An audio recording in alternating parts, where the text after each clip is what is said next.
conservem como um tesouro, como pérolas diante de vocês. E peguem, por favor, do mal, o ruim, jogue na fogueira, queima, porque tudo isso é transformação, que voltará para as cinzas da terra, da onde não deveria ter saído, como a fênix que ressuscita para uma nova vida, um novo desafio e uma vida mais feliz e próspera. Pode queimar um fogo. É um fogo, gente, ancestral. Todos os povos antigos, todos sempre trabalharam, idolatraram o magnetismo do fogo, porque o fogo atrai, imantiza. Todos os caçadores, antigamente, eles chegavam 6 horas da tarde e acendiam uma fogueira. Sabe por quê?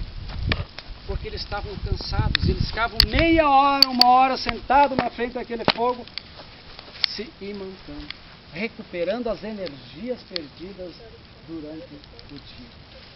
Isso é vida, é fogo, é luz.